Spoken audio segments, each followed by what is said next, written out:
Muy buenas tardes a todos. Jefe institucional del Archivo General de la Nación, Jorge Ortiz Sotelo. Director del colectivo Tusanaje, Rodrigo Campos. Ponentes y distinguida concurrencia.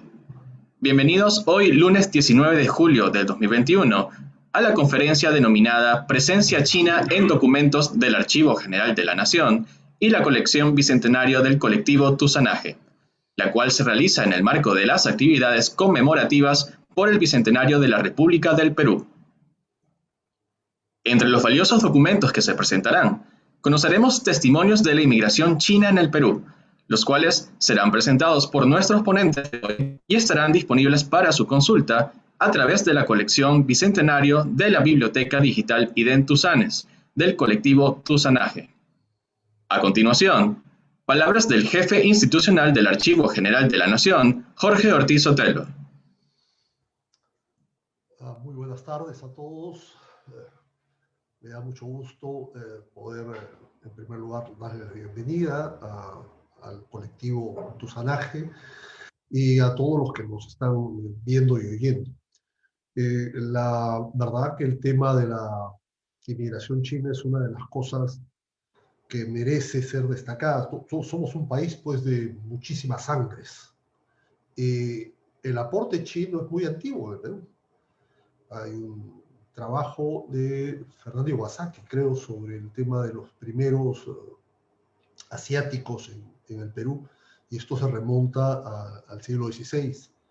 Por supuesto que el siglo XIX tuvo digamos, un cambio importante con una migración sustantiva por el tema de la mano de obra que se requería en las haciendas y en el tema del guano, que no fue pues un tema, que no fueron circunstancias muy gratas en muchos casos, ¿no?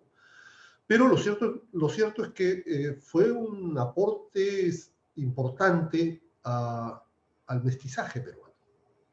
Y yo creo que muchas de las cosas que los peruanos de hoy día tenemos son una suerte pues de fruto de ese mestizaje, ¿no?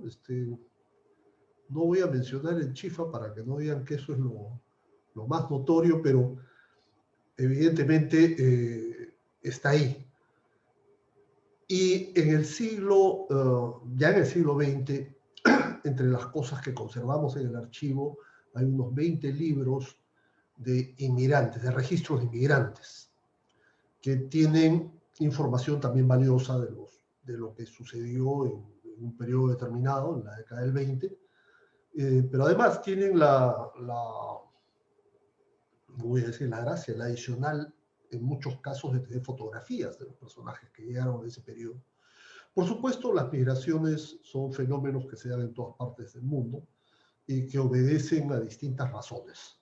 Lo cierto es que en el caso nuestro del Archivo General tenemos pues este tipo de documentación, también tenemos documentación del siglo XIX y evidentemente quizá hay que buscarlo con más detalle, lo que comentaba hace un momento de la presencia de asiáticos desde el 16.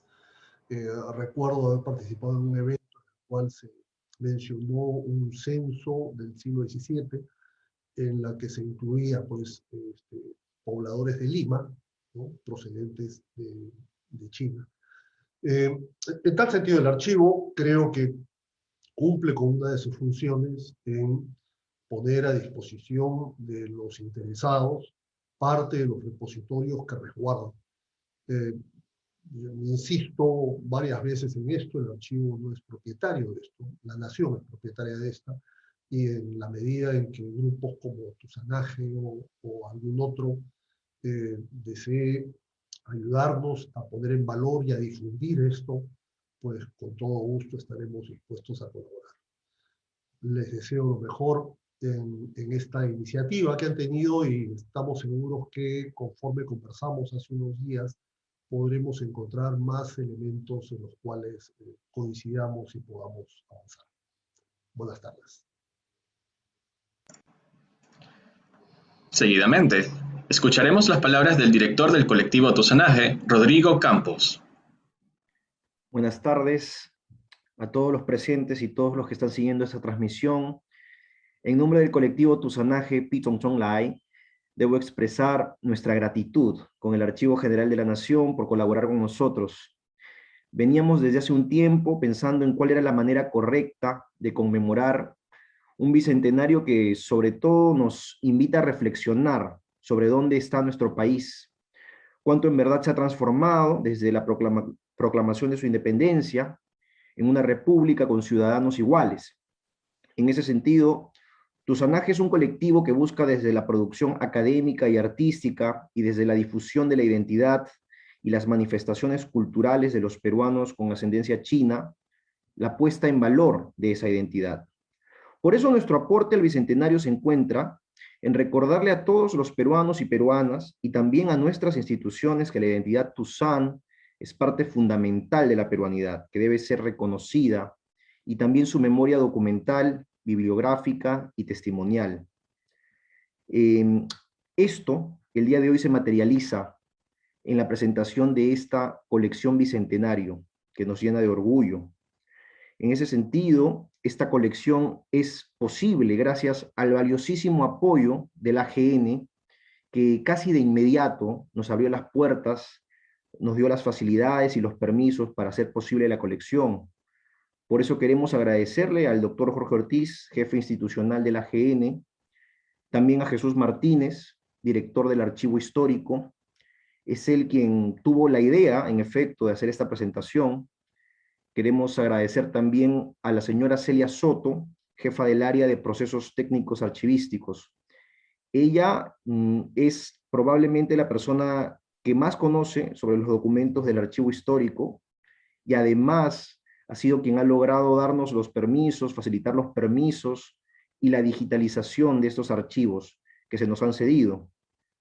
Por último, queremos agradecer a todas y todos los que custodian la memoria archivística del país, esos archiveros, conservadores, restauradores que trabajan en el AGN y hacen posible que todos estos documentos puedan llegar hasta el día de hoy.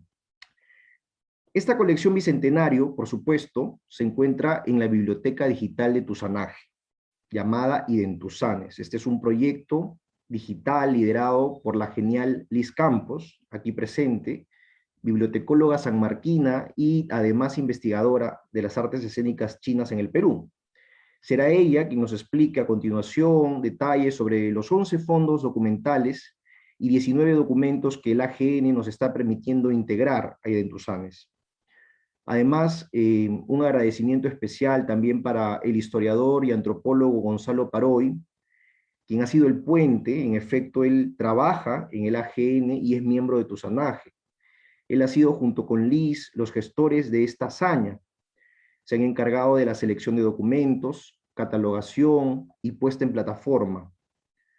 Un agradecimiento también para Li Poya, Greca Li, quien junto conmigo se ha encargado de cuestiones de traducción, pero además hoy va a hablar sobre la presencia china en el Perú, desde la perspectiva de la participación política. Espero que todos los presentes disfruten lo que verán a continuación y los dejo con nuestra querida Greca. Muchas gracias. Acto seguido, daremos inicio al desarrollo de la conferencia con la participación de Boya Li.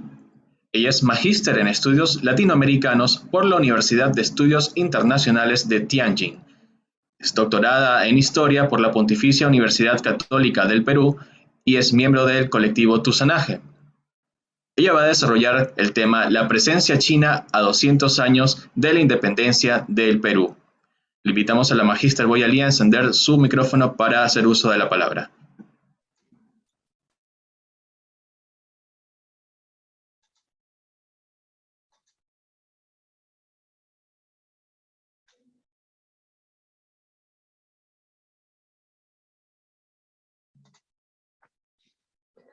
Buenas tardes a todos. Gracias por esta oportunidad de poder compartir con ustedes la presencia china en el Perú desde un punto de vista de participación política de la comunidad china. Debido a que el tiempo es limitado, voy a hacerlo muy breve. Han pasado 172 años desde la primera llegada de los colonos chinos al Perú. Ahora miles de chinos trabajan y viven en el Perú. A ellos se suman millones de descendientes chinos. Ellos forman la gran comunidad china en el Perú y todos son testigos de la presencia china en el país incaico.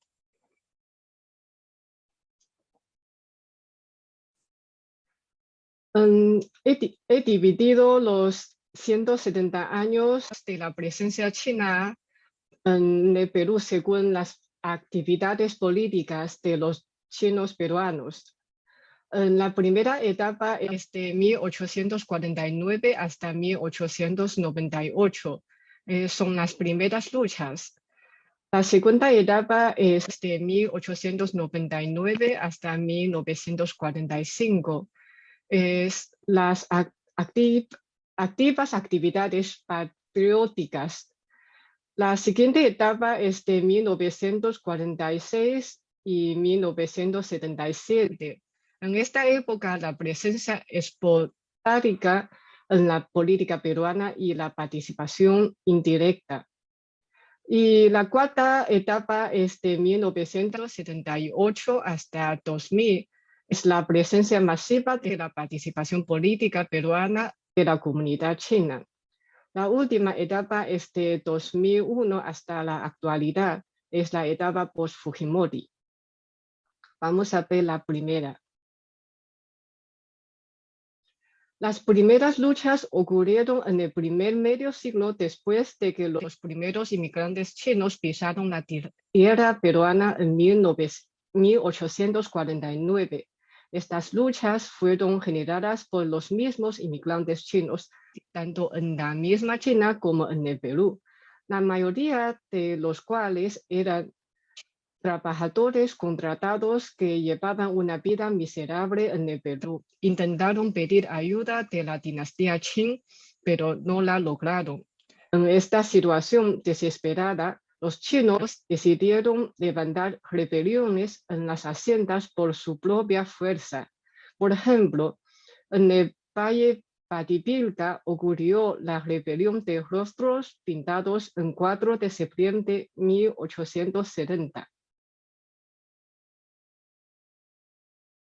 La primera organización de los chinos en el Perú fue fundada bajo la propuesta del enviado oficial Zheng Zaoru. En 1886, 12 años después del establecimiento de relaciones diplomáticas entre China y el Perú. Esta organización es la Sociedad Central de Beneficencia China, ubicada en el centro del calle Gabón hoy día y sigue funcionando dando apoyos a los chinos en el Perú. Las primeras luchas en su mayoría fueron de carácter espontáneo, sin organización ni una meta clara. Lo que querían hacer era terminar su sufrimiento y escapar de lo que vivían. Los colonos chinos, cuya mayoría no bien educada, no conocían herramientas políticas modernas para proteger sus derechos y solo recurrieron a los que se les ocurrieron. El gobierno de la dinastía, el levantamiento y el suicidio. Por parte de la China, el gobierno o una patria débil durante un largo tiempo no tenía ni el poder ni la conciencia de proteger a los chinos en el ultramar. Así empezamos la segunda etapa. A finales del siglo XIX y hasta los años 40 del siguiente, las actividades políticas de la colonia china estuvieron estrechamente relacionadas con los diferentes grupos políticos chinos y la entonces situación de China.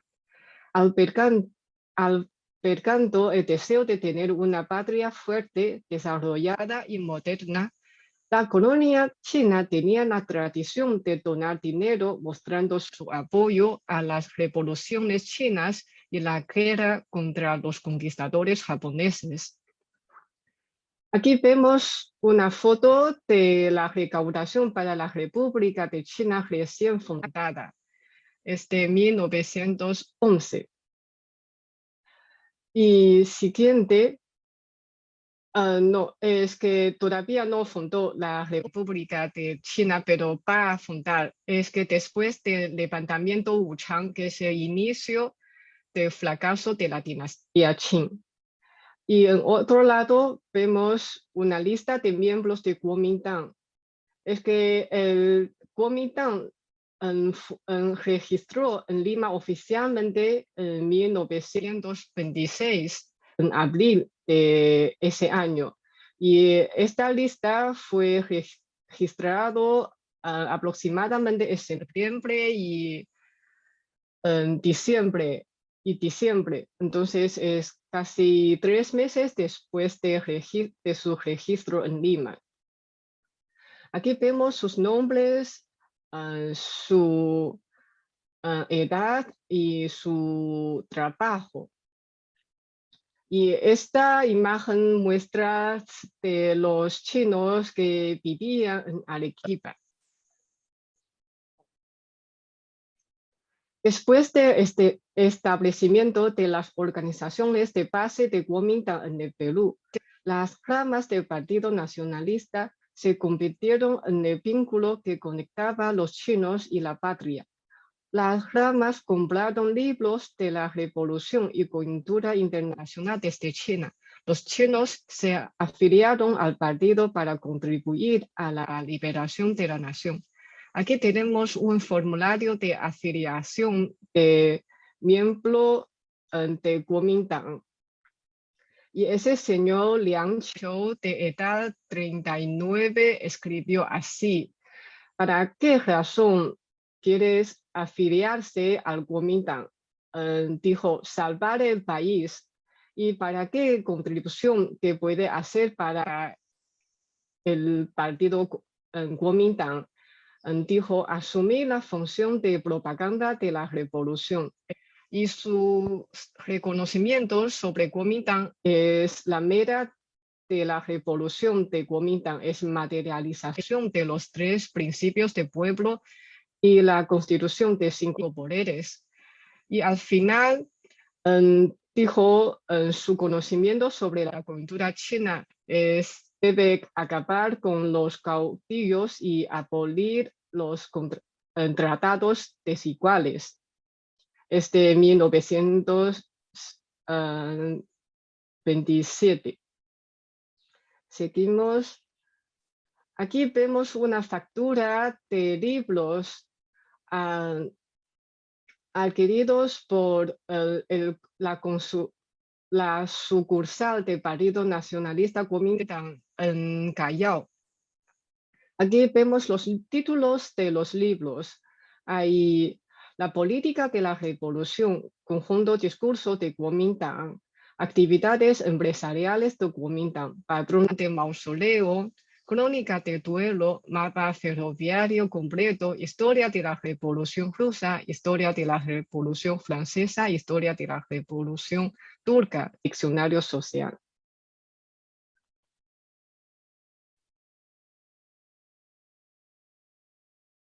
Y después de establecimiento de Kuomintang, ya tenemos, seguimos aquí. Aquí tenemos una obra de caligrafía china escrito por Zhou Enlai. Dijo: lejos de China, 6.000 paisanos chinos donaron hasta 2 millones de soles antiguos. Este hecho fue motivo de orgullo y un ejemplo para los chinos de ultramar durante la guerra contra Japón. Y en esta etapa también tenemos a Pedro Sulen como participante en la política peruana. Fue el primer Tuzán que postuló a las elecciones peruanas. En 1919, Sulen residía en Jauja y decidió participar en la elección regional como candidato. Y ahora pasamos a la tercera. En la tercera etapa, después de las guerras y por varios problemas políticos, el contacto entre el Perú y China continental se redujo. Los tuzanes, o sea, los hijos de los primeros inmigrantes chinos, realizaron sus intentos en la política peruana. Tenemos 2 ejemplos: una ayuda al Congreso y un ministro de origen chino.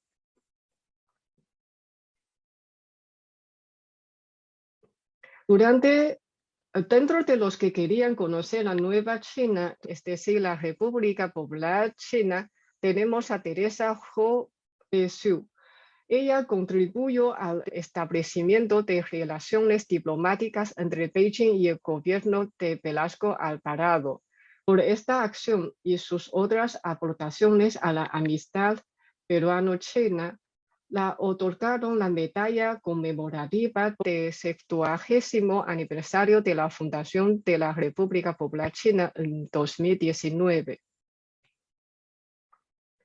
Ya entramos en la cuarta etapa. La siguiente etapa inició cuando el gobierno peruano empezó el proceso de retorno a la democracia a finales de la década de 1970, después de un largo periodo de régimen militar. Este cambio proveyó la oportunidad de participar en la política al pueblo peruano, incluyendo a los descendientes chinos. Por parte de China, de igual manera, la necesidad de promover los intercambios de diversos ámbitos entre los dos lados y de explorar el mercado internacional requerían la ayuda de los locales, ofreciendo ocasiones a los tusanes preparados. En este periodo, la participación política de los tusanes estuvo muy amplia. Hubo congresistas electos, tanto nacionales como regionales. Hay tecnócratas desempeñados puestos altos en los ministerios y otros departamentos públicos. Los congresistas, los ministros y otros funcionarios con ascendencia china rompieron el estereotipo de los inmigrantes chinos que solo se dedicaban al comercio sin meterse a la política. La maduración en la política les estimuló a sumarse a los puestos públicos y realizar sus ambiciones participando en el desarrollo del país de manera más directa. Al mismo tiempo, los que tenían el interés de acercarse a China, aprovechando su puesto y su identidad, contribuyeron a las relaciones bilaterales y ganaron beneficios y famas en ambos países. Ya entramos en la última etapa. En esta etapa post-Fujimori, la intensa presencia en la política peruana decayó cuando Fujimori se marchó del Perú.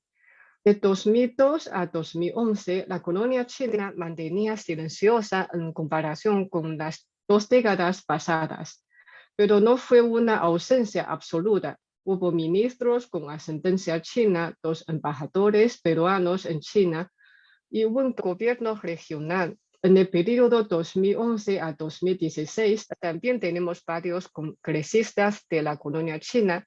También se nota la presencia de varios tusanes en instituciones como OMPE y la Contraloría. Se nota que en este periodo la participación de los tecnócratas ha sido ampliada, pero al mismo tiempo la participación en la política electoral ha sido retrocedida, lo cual representa una disminución en la afición de participación voluntaria en la política peruana.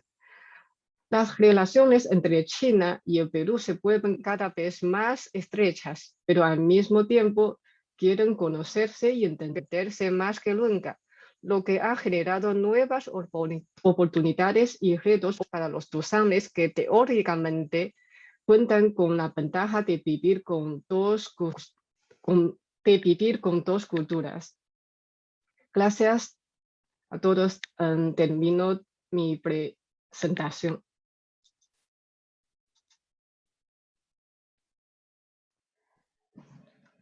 Agradecemos los valiosos aportes de la magíster Boya Lee y seguidamente escucharemos la presentación de Lisette Marie Campos García. Ella es licenciada en Bibliotecología y Ciencias de la Información por la Universidad Nacional Mayor de San Marcos. Es coordinadora de la Biblioteca Digital IDEN Tusanes del colectivo Tusanaje y desarrollará la presentación de la colección Bicentenario de la Biblioteca Digital IDEN Tusanes. Buenas tardes a todos. Gracias por la presentación y por la acogida del Archivo General de la Nación al colectivo Tusanaje. El día de hoy nos enorgullece presentar la colección Bicentenario que hemos desarrollado con mucho entusiasmo para presentar fuentes documentales sobre la memoria histórica de la inmigración china y la comunidad Tusán en el Perú. Para empezar esta presentación, me gustaría dar a conocer algunas palabras que nosotros utilizamos en nuestro trabajo diario con el colectivo. Esta palabra, seguramente muchos de ustedes, el público, o quizá de repente no, ya la habrán escuchado, es la palabra Tusán. ¿Qué significa Tusán? Es el o la descendiente de chinos que ha nacido o ha sido criado en el Perú. Y esta palabra es muy importante porque forma parte de el nombre de la biblioteca digital, Identusanes. Y nosotros lo que hemos hecho es combinar dos palabras, identidad cultural y el plural de Tusán, Tusanes, para manifestar la idea de identidades de los Tusanes. Y con ello queríamos transmitir que la identidad de los Tusanes es diversa y la forma en que se entiende, en que viven la tusanidad es diversa y está inserta dentro de una comunidad culturalmente ampliamente diversa como es el Perú, que tiene diferentes grupos culturales que tienen sus propias memorias históricas, las cuales deben ser reconocidas y difundidas a lo largo y ancho del territorio nacional. La comunidad Tusán no está exenta de este fenómeno y tiene su propia memoria histórica cultural.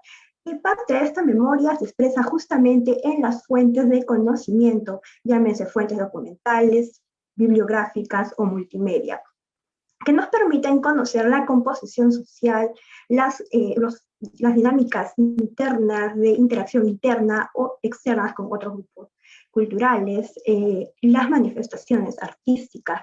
En ese sentido, nosotros hemos desarrollado el objetivo de la Biblioteca Digital Identusanes, que es documentar un corpus de conocimiento sobre la memoria histórica cultural de la comunidad Tusán y se ha comunicado a la ciudadanía para dar visibilidad a este grupo cultural como parte integrante de la sociedad peruana. Este es el discurso que subyace tras nuestro objetivo central. En el marco de esta convicción es que nosotros hemos creado la colección Bicentenario para poder destacar la memoria histórica a través de los documentos que ha tenido a bien compartir con nosotros el Archivo General de la Nación. Este proyecto consiste en varias etapas en las cuales hemos inaugurado la primera, que ha sido realizada en colaboración con AGN y nos ha cedido fuentes, nos ha permitido obtener las digitalizaciones, ¿no? y realizar la selección a partir de sus repositorios. Van a venir más etapas de trabajo que involucran el trabajo con otras bibliotecas, con otros archivos, para ir formulando y nutriendo un corpus que se encuentre almacenado y difundido a través de nuestra colección Bicentenario del Perú. Esta colección está compuesta por 19 fuentes documentales que van de los años 1852 a 1927. Hay una fuente adicional más del año 1800 que ha sido colocada porque es un testimonio de los inicios de las relaciones comerciales entre China y Perú. La tipología documental que está presente en nuestra colección es la siguiente. Tenemos expedientes, tenemos contratos, cartas, bocetos, escrituras públicas, entre otros tipos de documentos. Hemos seleccionado un conjunto de para efecto de esta exposición, 3 documentos que corresponden a diferentes aspectos de las primeras olas migratorias de la comunidad Tusán, de la colonia china, de la inmigración china. La primera de ellas es un boceto realizado por el mismo Antonio Raimondi en sus libros de viaje a las islas de Chincha. Este boceto da cuenta de o registra la fisonomía de un trabajador culín. Es un registro que fue trabajado entre los años 1852 y 1853. Lo pueden encontrar dentro de la colección.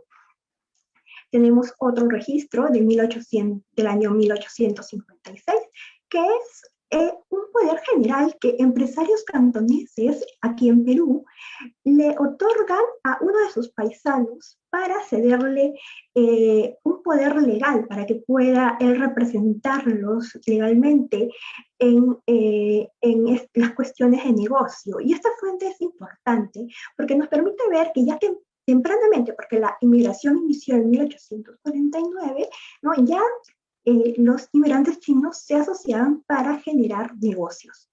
Tenemos otra fuente que ya que corresponde ya al año 1929, y esta fuente es una factura, es la misma factura que nuestra compañera Greca enseñó durante su exposición, ¿no? Es una fuente totalmente escrita en chino y pertenece al Partido Nacionalista Kuomintang.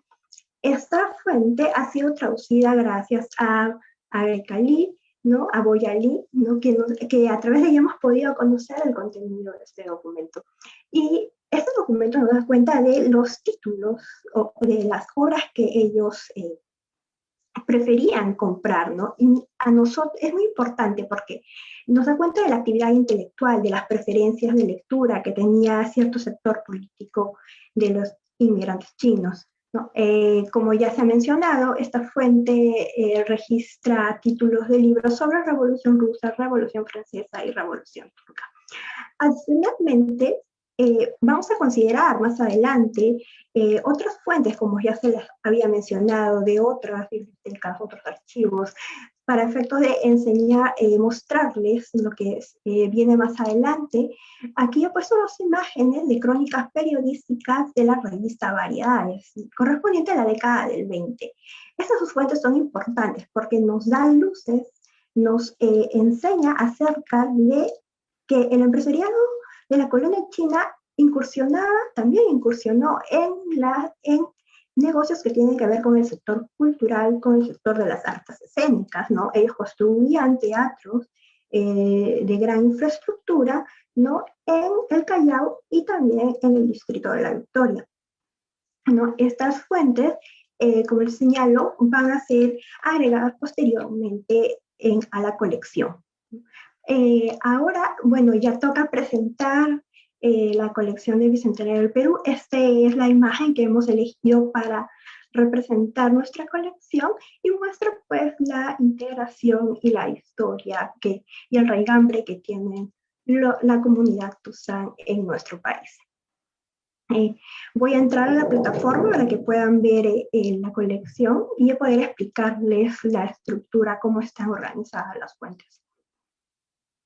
Esta es nuestra colección, nuestra biblioteca, el logo de nuestra biblioteca, el logo de la colección Bicentenario del Perú, una pequeña descripción de lo que contiene, y en la parte lateral, que estoy subrayando en color celeste, pueden ver los títulos que son agregados recientemente, ¿no? Conforme vayan habiendo nuevas fuentes, esta sección se va actualizando. Para ver la totalidad del universo de fuentes de esta colección, pueden desplazarse a la parte de abajo y seleccionar, hacer clic en la opción ver todos los 19 elementos, ¿no? O también desde la parte media de la página en ver todo de esta colección. Ingresamos, hacemos clic y esperamos que cargue y tenemos ya acceso a todas las fuentes contenidas en la colección. Para filtrar resultados de acuerdo a nuestra preferencia, podemos utilizar el refinador de búsqueda, ¿no? Para tener opciones de filtro como fecha de publicación, que en este caso sería la fecha de creación, de generación del documento, ¿no? El contenido temático, que nos da luces sobre los aspectos que tratan las fuentes, el lugar que se menciona en las fuentes, los siglos a lo que corresponde y la tipología documental, entre otras opciones de filtrado, ¿no? Podemos también ordenar por fecha de publicación, como ya he señalado, corresponde a la fecha de creación, ¿no? Y va a ordenar de acuerdo a esta opción. Ahora también quiero mostrarles qué datos contiene cada registro de cada fuente, ¿no?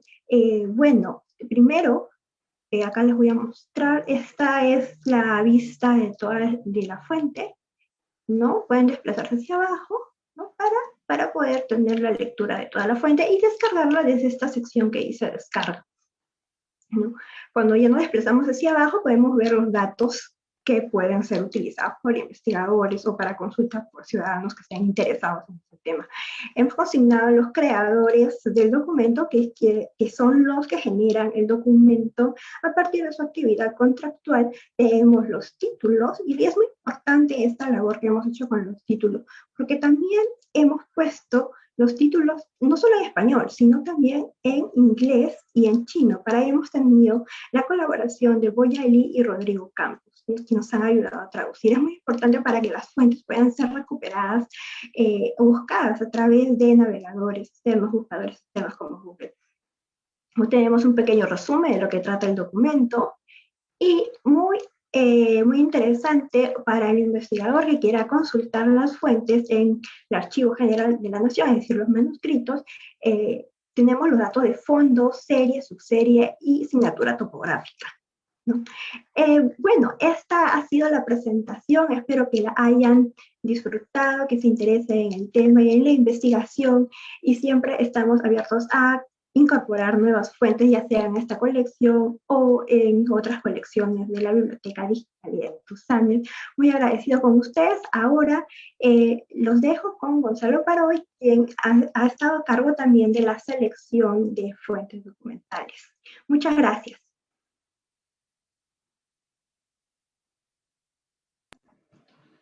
Agradecemos a la licenciada Lisette Campos por tan valiosa presentación, y a continuación invitamos al licenciado Gonzalo Paroy, quien es historiador por la Universidad Nacional Mayor de San Marcos y actualmente labora en la Dirección de Archivo Histórico del Archivo General de la Nación.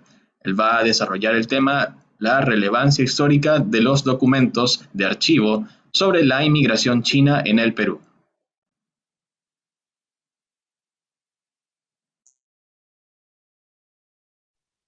Bien, ¿cómo están? Muy buenas tardes a todos, gracias por su presencia. Bueno, no encuentro palabras para agradecer y para demostrar lo contento que me pone esta iniciativa, pues mezcla varios de los intereses que como historiador yo he venido participando, ¿no? Como archivero, como historiador y como investigador de la inmigración china, de la diáspora china. Es un verdadero placer, un verdadero gusto y más que un honor. Bueno, a mí me pidieron, ¿no? Como trabajador de la GN, si era posible, pues, que la colección Bicentenario que TUSANAGE busca armar, más allá de los documentos que ellos ya recolectan, era posible, pues, algunos documentos de la GN. Esta idea, como ya mencionó Rodrigo, se la llevé al director, y el director, encantado, dijo, claro, ¿no? Hay que hacer incluso un evento, hay que hacer algo mucho más grande, porque es uno de los fines de la GN, difundir el patrimonio documental que guardan. No es, pues, un repositorio que se queda apolillándose, ¿no? Por el contrario, el fin es difundir la información.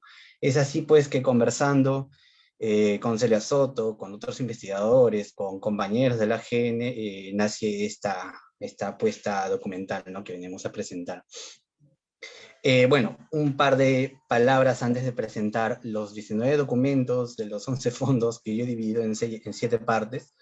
Primero, recordar lo ya mencionado, la GN custodia ese patrimonio documental, pero además de la custodia los conserva, los cataloga y los pone a disposición de la investigación y de la ciudadanía en general.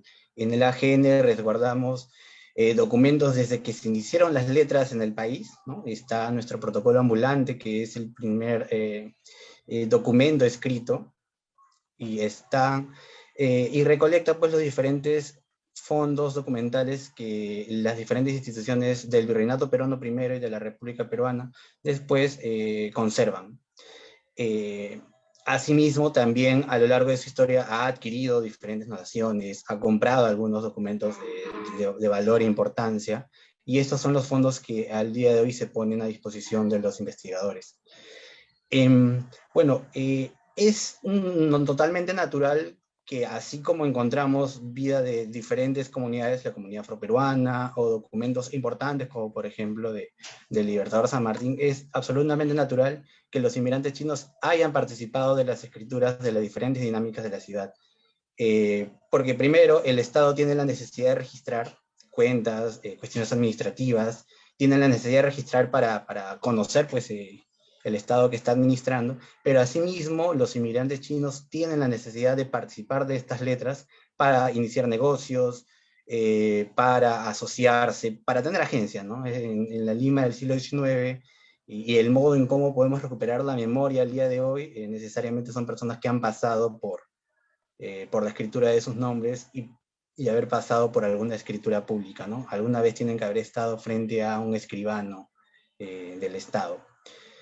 Bueno, los documentos, entenderán, son muchos los que podemos encontrar a lo largo de los fondos de la AGN. Es decir, es por eso que esto es una selección, ¿no? Como toda selección es arbitraria a diferentes contextos y por supuesto tiene muchas limitaciones, ¿no? Imagínense alguna vez, y yo sé que es proyecto de la AGN, digitalizar todos los fondos de, por ejemplo, ¿no? Los libros de inmigrantes, que son bastantes, ¿no? Están resguardados en bastantes libros. Es un proyecto que la AGN está haciendo de a poco, ¿no? Pero bueno, por eso mismo esta es una muestra, ¿no? Cada documento, si bien es único en sí mismo, es la muestra de un universo mucho más grande. En algunos casos sí se estamos mostrando documentos emblemáticos, así por ejemplo se va a mostrar la carta, que es la carta que recibe a los investigadores cuando van pues a la sala de investigaciones de la sede de correo, porque está pues pegado en un panel al lado de los libros que se están mostrando. Otros son documentos que hemos encontrado en diferentes investigaciones, y por supuesto se está priorizando fondos organizados porque quienes trabajamos en la AGN sabemos que hay un universo ingente allá en la sede de Palacio que faltan catalogarse, ¿no? Entonces no dudamos de que en todas las dinámicas de la ciudad y del Estado hay inmigrantes chinos, pero bueno, estamos priorizando documentos que están organizados o se están organizando, ¿no? Bueno, decidimos empezar con un documento previo a la proclamación oficial de nuestra independencia. Como bien mencionó el doctor Ortiz, las relaciones entre Perú y Asia no son un fenómeno republicano, al contrario, ¿no? La primera parte del siglo XIX es un retroceso a esas relaciones porque hay una larga tradición de comercio vía el Galeón de Manila primero y la Real Compañía de Filipinas después, ¿no? De hecho, varios limeños participaron de esta Real Compañía de Filipinas. Entonces era natural que ya existían comerciantes en estas tierras que hicieron riqueza gracias al comercio de Manila. En este documento de la Real Aduana del año 1800 se tiene un registro, bueno, son varios registros de la fragata Francisco Javier, alias el Filipino, procedente de Manila, y que trae mucha mercadería, mucha, ¿no? Son más de 30 registros, y cada registro tiene muchas toneladas de papel, de objetos de marfil, de objetos de loza china, como es el que yo estoy mostrando aquí, ¿no? 56 cajones de loza china, con la marca RCFL, y varios objetos más, ¿no? Es un solo documento de la aduana, en este caso de Lima, de lo que se puede rescatar y hacer una historia de esta relación. Acá una imagen para acercarnos más a este documento.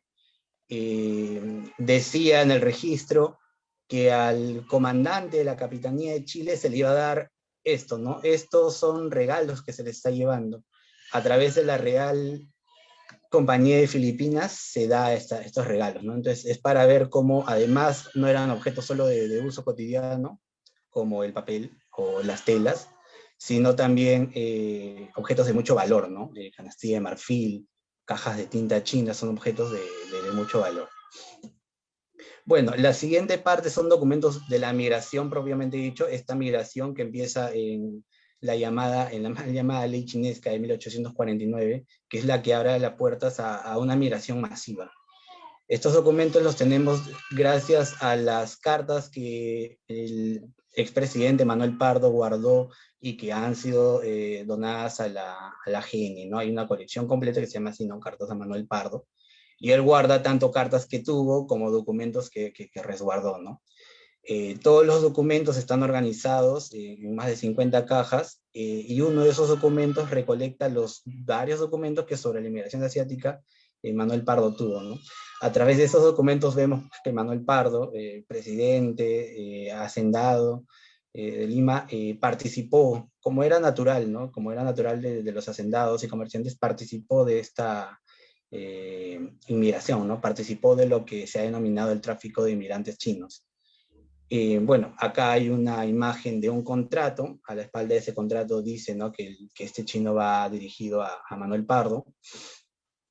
Y acá hay dos documentos de sociedad, ¿no? El primero, de 1864, donde él hace una sociedad con otros personajes para traer, ¿no?, para traer colonos chinos. Y el segundo ya, de un documento de cuando él ya era presidente de la República, y un documento de 1876, posterior al tratado entre Perú y China, ¿no? Recordemos que Perú suscribió un tratado con el Imperio Chino en 1874, en donde prohíben el tipo de inmigración como se había hecho hasta entonces, es decir, bajo condiciones de semiesclavitud, ¿no?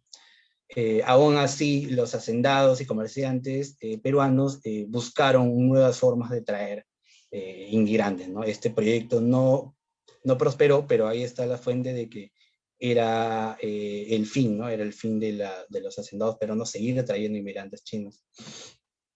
Bueno, acá un documento de contrata, como ustedes ven, está escrito en castellano y en chino, no era la norma. Este es un documento escrito en Macao.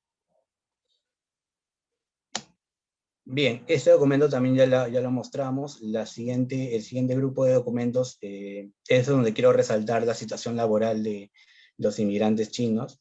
Este es un documento, pues, de la colección Raimondi, que visitó muchos lados del país con sus libretas en manos, anotaba y dibujaba lo que él quería, lo que él consideraba importante para resaltar, ¿no? Porque esto fue un trabajo junto al Estado peruano. Es así que el primer lugar a donde va es a las islas de Chincha, y no puede evitar dibujar a uno de los muchos trabajadores chinos que ahí estaban. Bueno, sobre la situación laboral es imposible no hablar del trabajo de los chinos en las haciendas, ¿no? De hecho, fue el lugar donde masivamente más fueron, ¿no? Ese fue el fin del proyecto inmigratorio del Perú del siglo XIX, que vayan trabajadores, porque era una necesidad, ¿no? La ausencia de trabajadores en las haciendas era muy notoria. Entonces fueron a esos lugares a trabajar. El mejor fondo documental para trabajar estas relaciones laborales de los chinos en las haciendas es, sin lugar a dudas, el Archivo Agrario. Recordemos, pues, que con la ley de reforma agraria, una de las cosas que también se expropia junto a las haciendas son los muchos documentos que guardaban estas haciendas. Las haciendas tenían por costumbre guardar, pues, tener anotado muy ordenadamente las planillas, por ejemplo. Era un documento muy importante guardar las planillas, y libros administrativos, libros de cuentas diversos, ¿no? Entonces, con la ley de reforma agraria se crea el Archivo del Fuero Agrario, que fue dirigido por el doctor Humberto Rodríguez Pastor, y justamente leyendo estos documentos es, pues, que él hace los libros pioneros sobre la presencia de los inmigrantes chinos en las haciendas costeñas, ¿no? Bueno, hay muchos libros, mucha información sobre ella. Hay bastantes libros que se deben leer para hacer, pues, una historia contable, una línea de tiempo, una historia de las relaciones laborales de los trabajadores chinos en estas haciendas, ¿no? En este caso, en la colección se está subiendo planillas de trabajadores chinos de los años 75 y 76, provenientes de la hacienda Palto, ¿no? Como ustedes ven, los chinos están organizados en partidas, y uno por uno eran nombrados con la cantidad de tiempo laborado, con el dinero que le debe pagar, ¿no? Porque recordemos que eran trabajadores asalariados.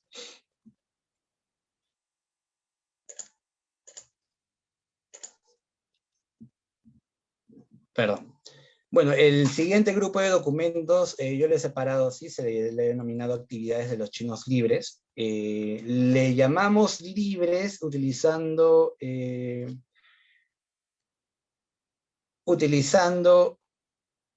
la denominación que el doctor Humberto Rodríguez Pastor le da para diferenciarlos de los chinos culís. Los chinos culís eran los que todavía estaban en relaciones laborales contractuales, ¿no?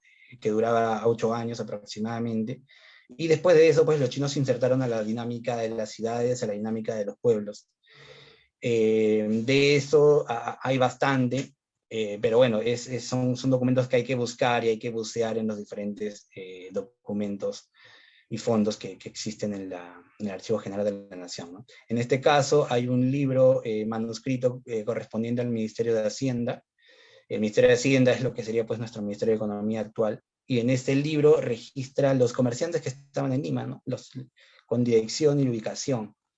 A través de este libro de matrículas podemos ver a los chinos trabajando en fondas, en chinganas, en zapaterías, en los diferentes comercios existentes de la ciudad.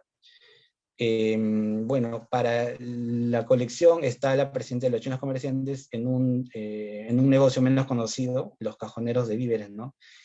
Son almacenes, ¿no? Almacenes en donde se guardan y se venden productos de vida cotidiana, de alimento diario, ¿no? Y como pueden ver en esta pequeña imagen de todo el documento, se reconoce la presencia de varios asiáticos, entre otros comerciantes no asiáticos, ¿no? Pero en esa sola imagen se ve que la mitad son comerciantes chinos, ¿no? Y en las calles se puede ver, pues, Huallaga, Ucayali, Cusco, son los documentos, son las calles que están alrededor de lo que hoy día denominamos el barrio chino de Lima. Bueno, probablemente un fondo muy importante, uno de los más importantes, el cual se debe revisar para ver esto que podríamos denominar el ascenso social de los inmigrantes chinos, son los protocolos notariales. El AGN resguarda protocolos notariales desde el siglo XVI hasta el siglo XX, hasta el siglo XIX están en el archivo histórico y son, pues, están a disposición de la investigación, son documentos bastante solicitados.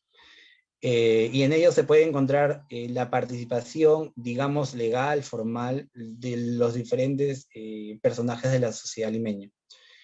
Para los inmigrantes chinos no es la excepción para nada la participación en las actividades, ¿no? Hay compras-ventas, hay arrendamientos, hay escrituras de poder, hay escrituras de testamentos, ¿no? Entonces, estos documentos muestran varias cosas, ¿no? Entre otras cosas, la necesidad de los chinos de estar frente a un escribano y registrar sus actividades, y otras cosas, la capacidad, ¿no? La capacidad empresarial, la capacidad económica que adquirieron varios chinos ya desde temprano del siglo XIX.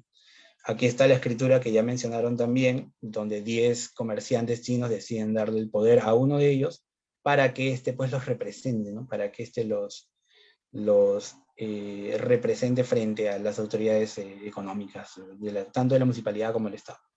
Lo interesante y el motivo de por qué se seleccionó es porque ahí están las firmas de todos los chinos, ¿no? Ahí están las firmas en su puño y letra, en caracteres, ¿no? Bueno, y el documento de abajo es un documento de una de las sociedades chinas más conocidas, la Conchao, aunque aquí lo escriben como la Cau Conchao, que compra su local, ¿no? El local de la sociedad, que del mismo lugar hasta el día de hoy donde podemos encontrarlo, ¿no? Muy cerca del Vero Chino. Una compra de 1896, y aquí está la escritura pública, ¿no? Con su boleta de compra y todo.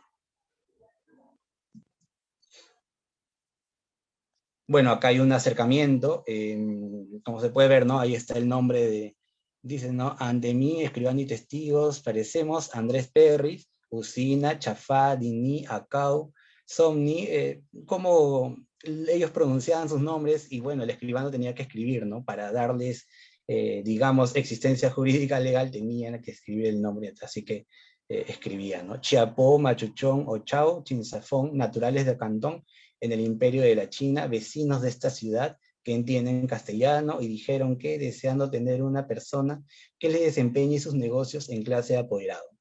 Entonces es una escritura de poder típica, pero esta es la característica de que son 10 los comerciantes chinos que tienen esa necesidad y que empiezan pues sus vidas empresariales. Bueno, un quinto grupo son los expedientes judiciales, de los cuales pues el AGN tiene muchísimas cajas que ya está organizando en su mayoría. Yo debo decir que estos tipos de documentos son los que permiten insertarnos a la vida diaria, a la vida cotidiana, a la voz misma de los inmigrantes chinos, ¿no? Comparándolos, por ejemplo, con un mismo protocolo notarial. El protocolo notarial es el escribano el que escribe todo, ¿no? Y escribe pues frente a un documento tipo, ¿no? Es decir, ya hay que cambiar nombres y cambiar fechas, ¿no? Pero el resto ya está escrito, ¿no? Pero un expediente judicial es bastante diferente, no es único cada caso. Y por eso existe la necesidad de darle la voz a los mismos inmigrantes que se manifiesten, ¿no? Que hablen. Entonces, aquí se puede reconocer las palabras de los mismos actores. Bueno, en este caso, estamos en la colección está el expediente contra el asiático Manuel Achay, del Fondo Corte Superior de Justicia, una causa criminal de 1860. Sí, me gustaría leer, ¿no? Dice, preguntado por su nombre, patria, edad, estado, ejercicio y religión, dijo llamarse Manuel Achay, natural de Cantón, 27 años de edad, cigarrero, chino y católico, de estatura 1,30 y da características de su fisonomía, ¿no? Ahí está el pelo, ahí están los labios, ahí están las cejas, ¿no? Es decir, esa minuciosidad es la que pueden dar los expedientes judiciales. Y por eso es bastante importante su consulta.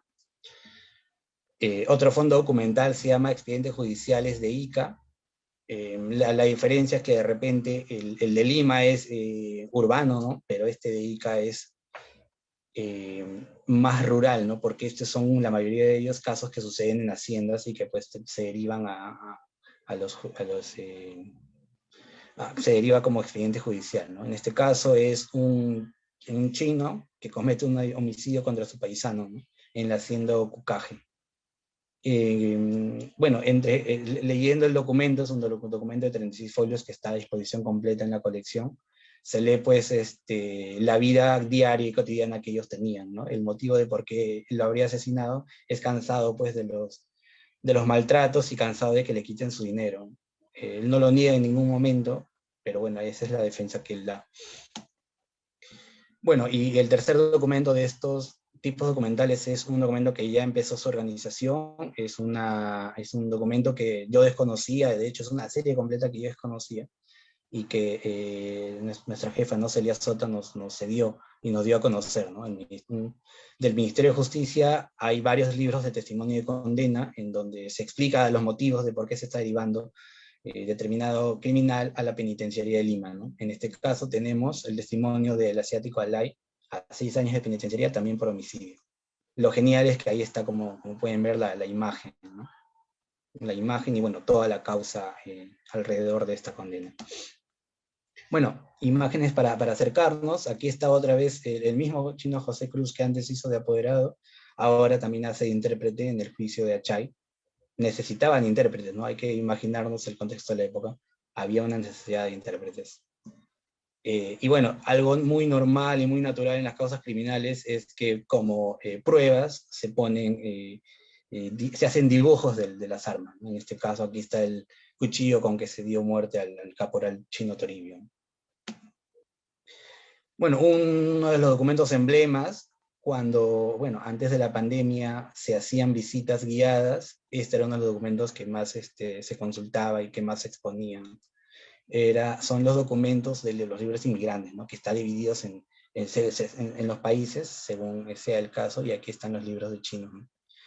Hemos seleccionado algunos registros, como yo dije, son bastantes, son muchísimos, y ahí cada descendiente, cada Tuzán puede ir a la AGN a buscar a sus ancestros, ¿no? A sus padres, a sus abuelos, a sus bisabuelos, ahí debe estar, ¿no? Porque de hecho hay incluso un censo de inmigrantes de 1940, entonces es bastante probable y es por eso necesario conocer, y por eso mismo es un documento emblemático, ¿no?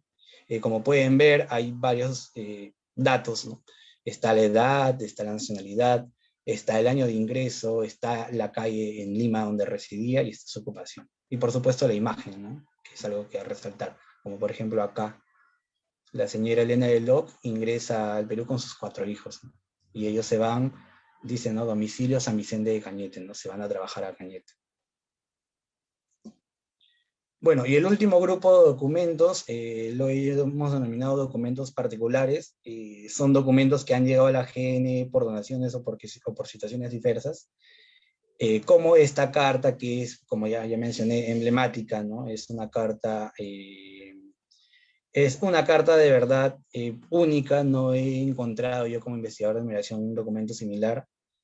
Da muestra de que existía una relación entre los chinos afincados en Lima y el Perú, y bueno, los chinos que vivían en China, ¿no? En este caso, una madre le responde una carta que su hijo le habría enviado a China, llega a sus manos, o bueno, no sabemos si llegó a sus manos, pero llegó acá al archivo de la AGN mediante una donación, y damos cuenta pues que le agradece por haberle enviado el dinero, le da cuenta de que en el pueblo y su familia todavía la están pasando muy mal, y de hecho solicita más dinero, ¿no?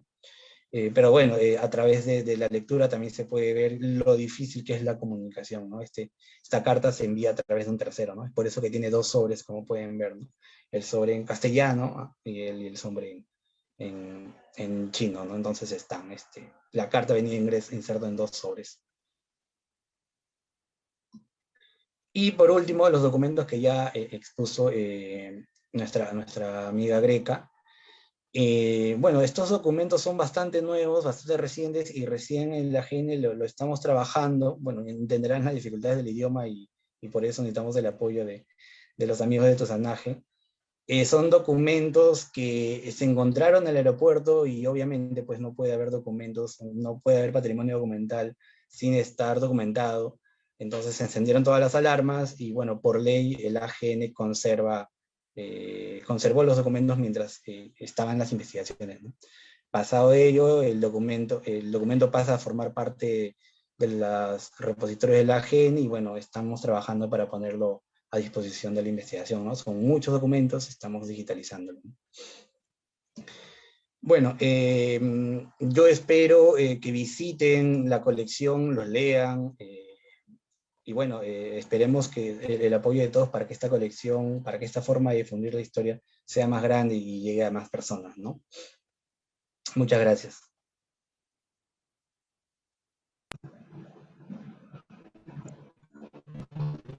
Agradecemos al licenciado Gonzalo Paroy por su intervención en esta conferencia y nuevamente agradecemos también a la magíster Boyalí y la licenciada Lisette Campos por tan interesante conferencia que nos han brindado esta tarde.